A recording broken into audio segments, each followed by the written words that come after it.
நிச்சயமா பார்த்தீங்க அப்டின்னா இந்த கதையில இதுக்கப்புறம் எப்படி கொண்டு போறது அப்படிங்கிற பல கேள்விகள் இவங்களுக்கே வந்ததுனால தான் எல்லா பக்கமும் கொண்டு போவோம். இப்போதைக்கு பெரிய ட்ராக்லாம் இல்ல அப்படின்னு முடிவு பண்ணி, அனாமிகா இப்ப கெடு விதிக்கிறாங்க எல்லாத்துக்கு முன்னாடியும். நான் சொல்ற அந்த 3 நாளுக்குள்ள அனுப்பல அந்த குழந்தைய அழகிய வீட்ட விட்டுன்னா, இங்க என்னென்ன பிரச்சனைகள் நடக்கும், பூகம்பம் வெடிக்கும்னு உங்களுக்கு தெரியாதுன்னு சொன்னதுக்கு அப்புறமா எல்லாரும் விஜய்க்கு அட்வைஸ் பண்றாங்க. என்ன இருந்தாலும் நீ தான் அனாமிகாட்ட பேசி வைக்கணும், புரிய வைக்கணும் அப்படின்ட்டு.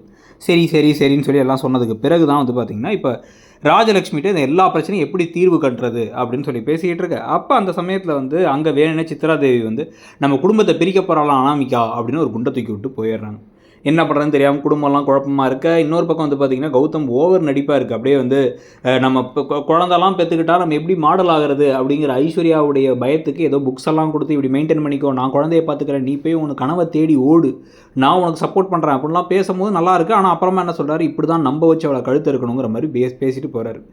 ஆனால் இந்த சந்தோஷத்தோடவே என்ன பண்ணுறாங்கன்னா, ஐஸ்வர்யா கால் பண்ணி அவங்க அம்மா கிட்டக்க இப்படி பேசினார், என் கணவர் கொஞ்சம் நல்லா மாறிட்டாருன்னெலாம் சொல்லிவிட்டு, அப்புறமா இங்கே நிறைய பிரச்சனை விஜய் அனாமிக்காவுக்கு போகுது, தயவு செஞ்சு பிரபாவை பேச வேணான்னு சொல்லி விஜய் கிட்டக்க பேசினா தேவையில்லாத பிரச்சனை வரும் நம்ம குடும்பத்துக்குன்னு. உடனே உங்கள் மாமா இவர் சூர்யா மாமா ப்ளஸ் இந்த பக்கம் வீட்டுக்குள்ளேயும் நிறைய குழப்பத்தில் அவங்க அப்பா எல்லாருமே பிரபாட்ட அப்படி சொன்னாங்க, நான் பேச வேணான்னு சொல்லிட்டேன்னா அவங்க சொல்லிகிட்டு இருக்காங்க. இதுக்கு நல்ல தான் அந்த ப்ரோமோவில் காமிச்ச பால் பாக்கெட்டை வச்சு நான் டீ போடுறேன்னு வந்திருக்க சூர்யா அதை வேணான்னு சொல்லி தடுக்கிற மகா. அப்போ டபக்குன்னு அது நடந்த ஒரு கை கலப்பில் டபக்குன்னு அந்த பால் பாக்கெட்டை ஒரு அழுத்தி அது இவங்க முகத்தில் ஃபுல்லாக பீச்சு அடிச்சு அவங்க பெபன்னு ஒரு முறைக்கிறதோட இன்றைக்கி எபிசோடு முடியுது. இன்றைக்கி எபிசோடை பற்றி நீங்கள் நினைக்கிறீங்கிறத சொல்லுங்கள்.